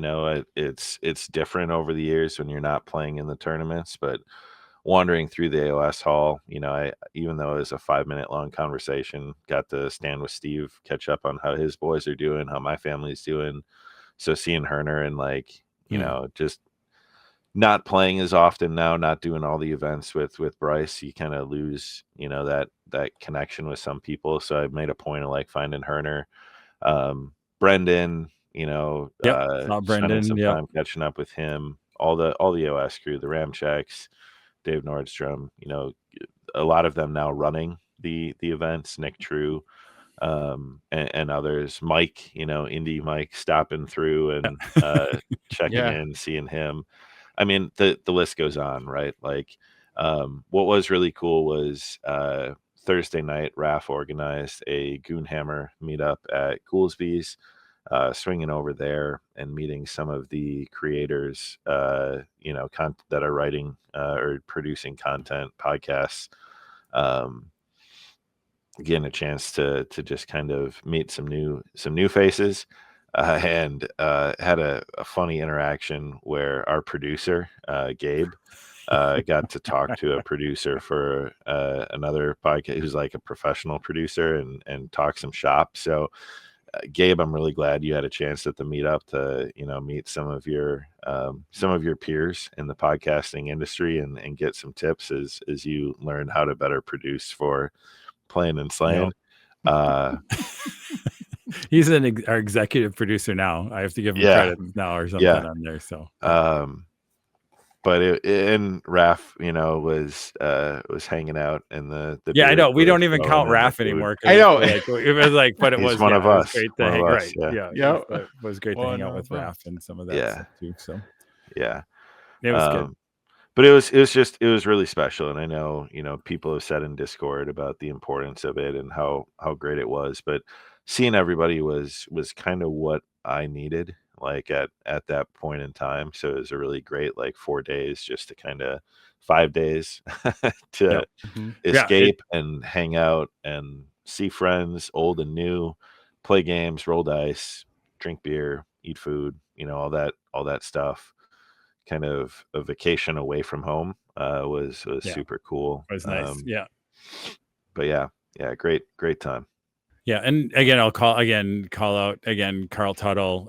I got to call out Shell, who played against Space Hulk. You can. She was crushing people. She crushed people. Yeah, she was my other half over there, taking over John's kind of role, stealing money from the children. She was and it was it was fun. We did throw some money down for charity, so we got a couple $100 going to a couple of charities there too. So that was cool to do some more stuff on there. And again, all that whole gang and got from there we hung out in the Monarch with them a little bit on some of that too, and got to chat with Dave Taylor a little bit. He was up at the Geek Nation tour too, and then he stopped down and I chatted with him a little bit too on some of that stuff too. So, but again, there's so many people that nowadays, that's kind of the cool part, right? You just know so many people over the years, and it's a cool way. Again, and I don't even we talked about Ben, I get to hang out with my brothers for a week. There's nothing like it. So Yeah, I mean, like Tom and Jenna came down Saturday and Yep. hung out, got to check it out, and Nicole and Landon came and walked around. That was the other cool part about it being in Milwaukee. It was Yep. real easy for family. I mean, seeing Yep. John's daughter and your daughter Wednesday night Hanging setting out up Wednesday. was, Yep. you know, like when it's close to home, it's possible. Yep. So Cool. let's get into the venue itself. So the Baird Center and Milwaukee, and then a little bit of overall kind of impressions, final thoughts. I would say 4.5 stars out of 5 for venue and kind of just overall kind of con experience at the Baird Center. I think I was really impressed with the amount of space. I was really impressed with kind of the flow of traffic.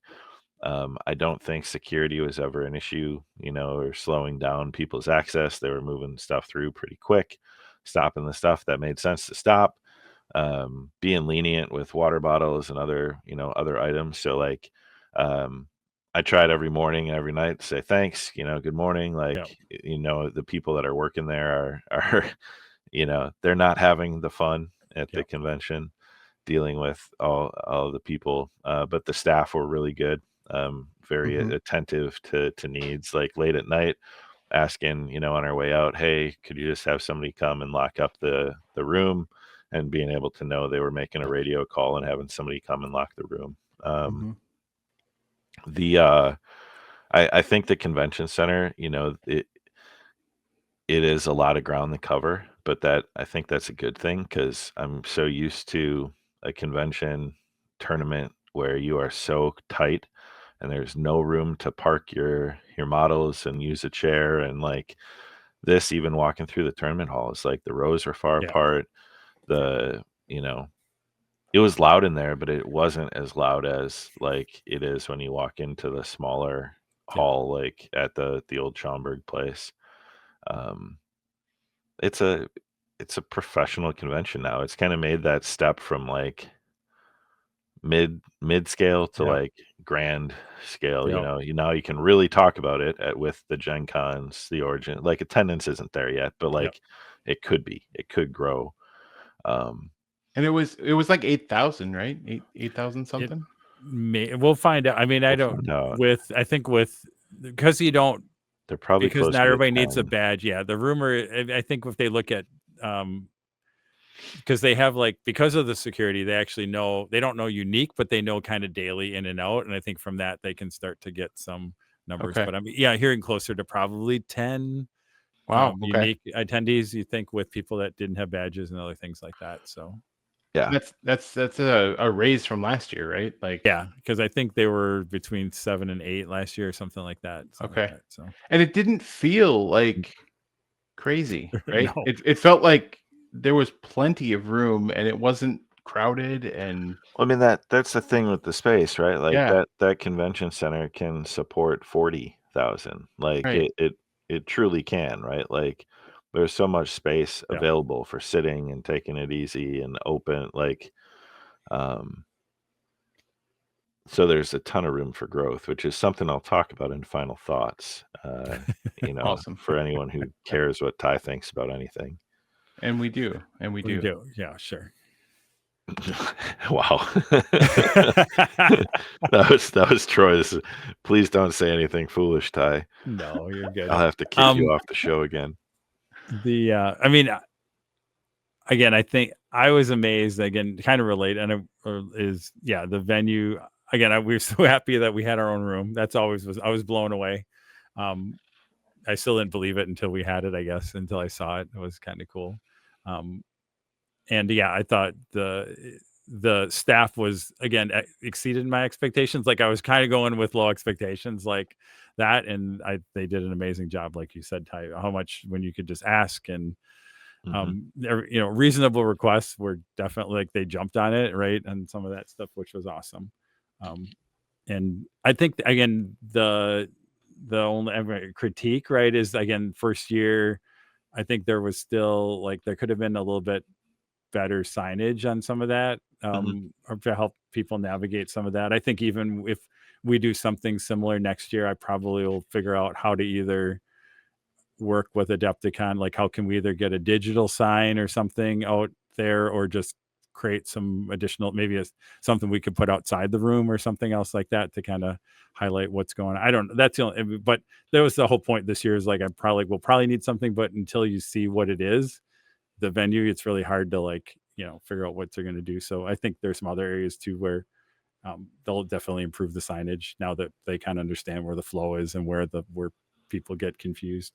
But that was it. Although I think it was interesting, like I had a very like narrow experience. I went to only certain places around that and had no problem really. So yeah, I mean, I spent a fair bit of time walking and checking out other rooms. I had an event that I participated in the old building, 203C, kind of right as you come down from the Hilton Skywalk. That was just your traditional room in a convention center with tables. There was a cool like Gaslands event in that room, and the Heroes of the Hinterland stuff going on. The paint area was really spread out in a lot of open space, great lighting, racks of paints. Jim Wapple kind of holding down his fort for the weekend. So like I like that there was a lot of room there. All of the seating, like there were one or two times where I just kind of wanted to go sit like outside the room, or like take a phone call kind of in the hallway. And in Schaumburg that wasn't possible. You just could not find a spot to like take a break. But the Baird Center had ample opportunities, little quiet corners, little places with tables and seating for open gaming. And the open gaming hall between the insane amount of tables always looked like going 24 hours a day. So like I think they did a really good job laying out the space, kind of how they used it. I think it's awesome knowing that there's an entire huge ballroom on the the new building that was untouched and unused. And I'm excited to see kind of how they continue to grow it as far as available space. Plus, you think about if you really start to use some of the ballrooms and meeting space in the hotels adjacent for more gaming, to get more of your traditional like gaming convention experience. Like you think Gen Con, 10 of the hotels nearby have stuff going on. Like they all do now. At Gen Con, it's just crazy. So what about thoughts, impression? You know what I like to do? This is a game that we do at the dinner table sometimes, but you got to talk about your rose, kind of what was the highlight or what was something really great. Your thorn, what was something that you think could have been, improved upon or might have been a pain point for you. And your bud, what's something that you want to see, grow and treat as an opportunity. So I need a rose, a thorn, and a bud from each of you about Adepticon 2025. Can I go first? Yeah, absolutely. My rose was hanging out with you guys and everybody in the BoD and having our own room, just like that space and that community. I thought was really awesome. And like every day I knew I was going to see you guys and see everybody, I thought that was really fun. I kind of, we knew what we were getting, right? Because we were all going to be in that room and we're all going to be hanging out, and that was super fun. So yeah, that was my rose. My thorn was sort of that seeing you guys. No. No, that it was like we were sort of tucked. I mean, it was a good and bad, right? Like we were sort of tucked around the corner, and I feel like the Space Hulk needs to be seen, right? So I kind of maybe it was a welcome surprise to people that kind of made their way around the corner, right? See, Josh, I think we went with the like pop-up bar speakeasy like thing. We're gonna knock on the door and where you have to know where Space Hulk is, right? You can't just witness Space Hulk if you're not like aware of where it is. You have to be like in the know. It keeps this like this Hollywood style, that Troy is pushing us towards of like boutique gaming offerings. Yep. You have to have the treasure map to find us, right? Yeah. Yeah. If you want to find us, you're going to find us. That's right. That's we got the people who put the effort in are going to find us, and that's So that was your thorn, was being tucked in the corner. Nobody puts baby in the corner. Nobody puts baby in the corner. And then my bud is like, I feel like, we're growing. Like we did, we've done Space Hulk Troy and John and Ben have run Space Hulk for a while, and then like you and I are kind of getting into it and running some stuff, and Marlon and Jonah, and maybe we do a couple other things next year, right? So maybe there's a tournament involved. I don't know. Like I don't know what we're gonna do, but I'd like to see some more from the Basement of Death. I think that's my bud. That's my. I see a great future for us there at Adepticon. How about you guys? Troy, let's hear your rose, your thorn, and your bud. Yeah, the mine are going to be similar to John. I mean, the rose is just I get a blast, and that's, I always say, like kind of the payback for all the time is running the events and seeing the people do it and hearing their comments, and I get blown away when, again, a lot of times I hear it through either a podcast or something else where people are like, oh, this was the most fun event. And I'm like, that puts, it's kind of a double-edged sword. I'm like, all right, that raises the bar. It seems like but I'm just so thankful that I'm able to provide this joy to some people on that. And just, again, that atmosphere, like you said, Josh, though, like it's there were times in that room we had a bunch of different events going, and the electricity in the room was just so cool. Like the energy was amazing. Even though we were in this little room tucked by ourselves, you couldn't, right? It was more energy than you have at some conventions, right? Right. Which was really, really cool. And it was all people you knew. What was funny is, like, it was almost always all people we knew, right? Or had adjacency around some of that. I think my thorn and bud will be a little bit related, and some of that. The thorn is like I mentioned a little bit of how do we find kind of that medium to, because it was like my Thursday and Friday were pretty like, just how do I pace myself in that? Like I really didn't, like I just said, I really didn't eat well, and maybe that's the thorn too, is like not good vegan choices right around some of that stuff. So I mean, I didn't eat a meal between Thursday and I think between Wednesday night, I got a wonderful vegan meal from Terrace and Geek Nation Tour. And then I didn't really eat again until whatever we went to Saturday afternoon, evening, on some of that. Or when did we, well, I think I did lunch. I had 2 meals that day, because I think I went over to Third Street to get lunch. And then we went to market for, so I made up for my not having meals by having actually 2 meals on Saturday on some of that. So I think that's, and then, so that's kind of I'm kind of over extended on kind of Thursday, Friday, and be able to like see a little bit, be able to have some time to kind of see some stuff in there. So, I mean, that's a little bit self-inflicted.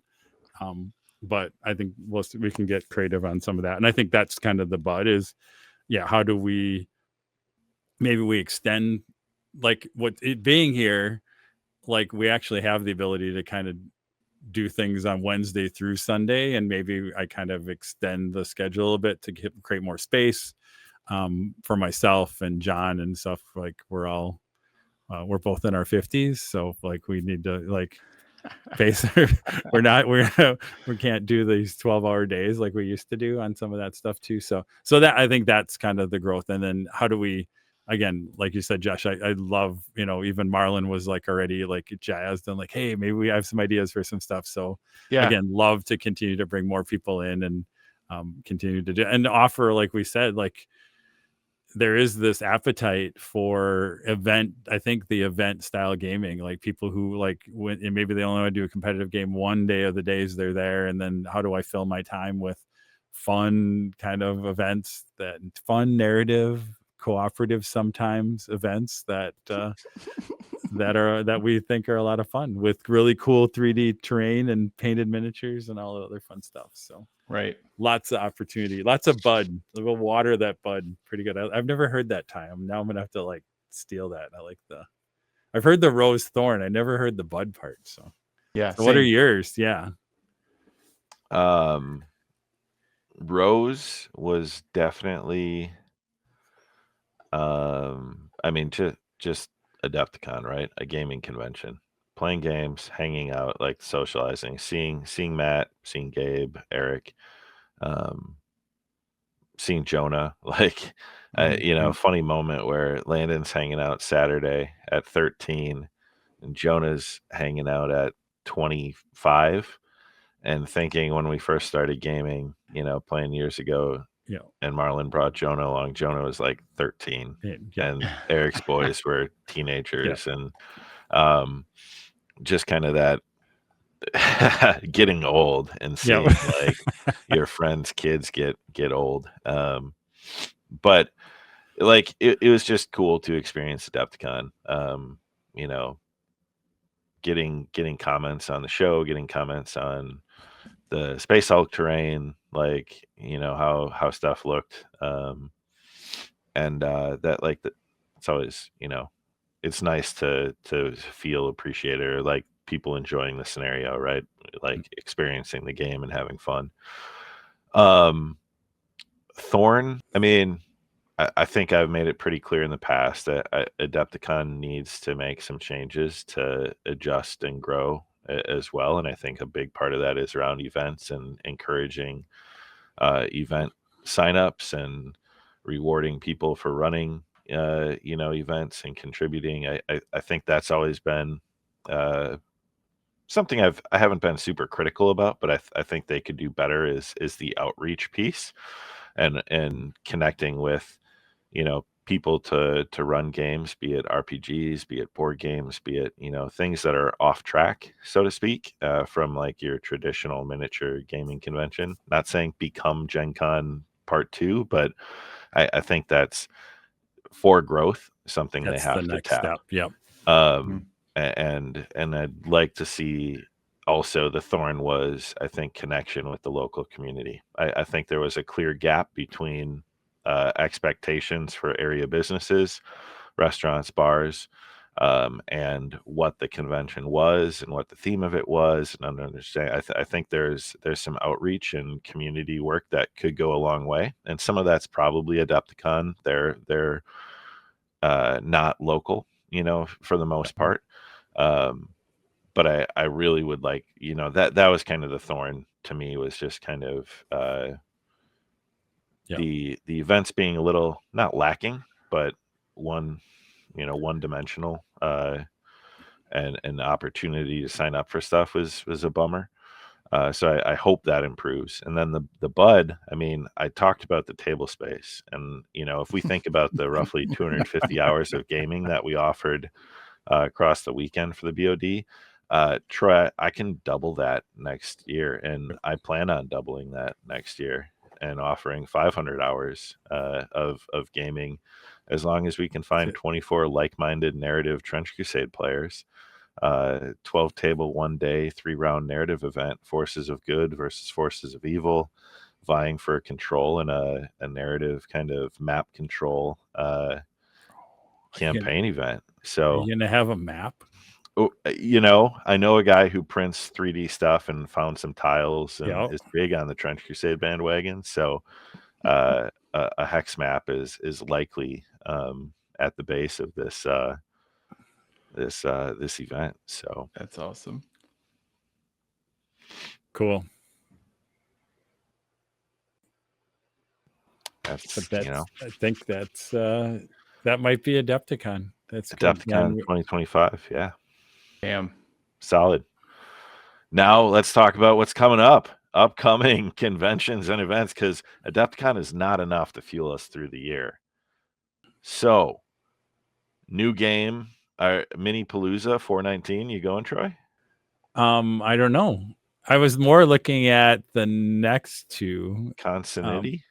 Constanity, and I put that one on there because one of my coworkers, Consanity. Libby, it's a 1 day kind of gaming fandom kind of at MSOE. And they usually have some guests and gaming and stuff like that. So I'm Sci-fi and anime panels, video games, vendors, a little bit of everything. paint and fake, role-playing games, movies, videos, magic tournament, card games, and a costume contest. Yeah. So it's an MSOE, right? So it's Yeah. the Milwaukee School of Engineering. Engineering might be full of a bunch of geeks, 10 a.m. right? to 10 So p.m. yeah. So Children 12 and younger are free. Adults $25. Yep. Nice. So it's kind of hidden in there, but yeah, I know. Like I said, one of my coworkers, she's been doing stuff there. She runs some RPGs and things like that, and making sure we get. I've stopped. I think John and I went a couple of years ago. Just more of the day. I mean, it's a 1 day downtown Milwaukee, and then Gaming hoopla at the Hyatt. Is this trying to fill the Nexus void? That I guess so. Right. Yep. So very board game centric. Gaming hooplas tend to be very looking for exhibitors for a 2025 event. Cool. Yep. So that I don't know what I'm doing May 2nd, 3rd, or 4th, but might have to check it out. Yeah, if I'm not coaching baseball, I'll be checking it out. And then RoseCon, the RoseCon. Right. I feel like we have to go to this now, like, or something in Green Lake. Yep. June 26th through the 29th in Green Lake, Wisconsin. And then late breaking news, I'm probably going to Gen Con. Wild. It's wild. It swung way over.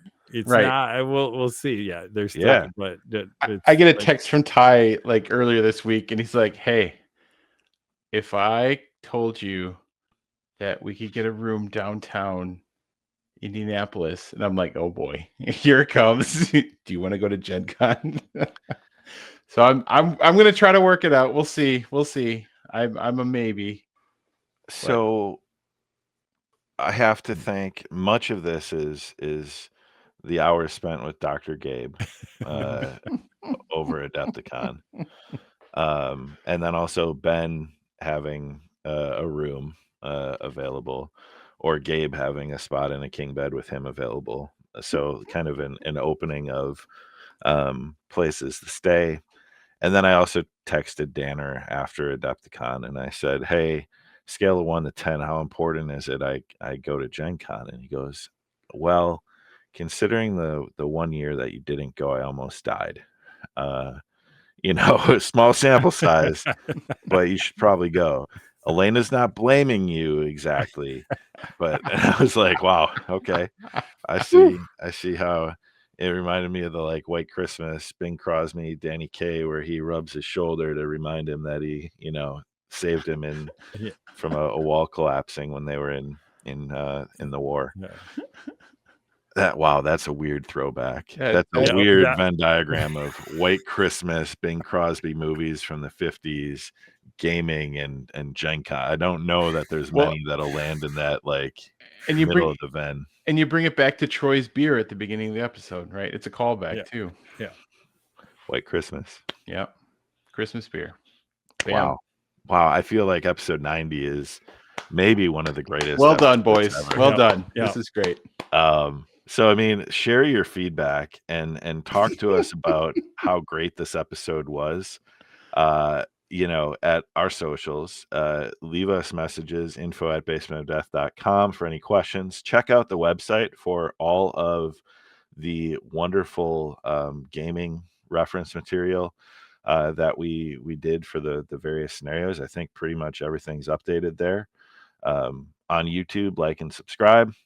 Certainly, continue to leave comments, and we'll get to them several weeks after you leave them, but we will get to them and address them. I would like to point out that this is episode number 90, and although I started it by saying it wasn't a Dallas Cowboys podcast, I would be remiss if I didn't continue to poke Ben and remind him that number 90 for the Dallas Cowboys, one of the greats, defensive lineman DeMarcus Lawrence wore number 90. So thanks, Ben, for being at Adepticon and doing the Space Hog thing. Always love you being in Wisconsin. So I dedicate episode number 90 to Ben Wise and DeMarcus Lawrence. So any final thoughts before we close this out? No, can't wait. We are, I don't know what it is, 350, 40 now, maybe probably 340 or something away. I don't know what we are. Yeah. But, yep. So start planning. All right. We'll keep the dice rolling, the drinks on ice, and no matter what, keep playing and slaying.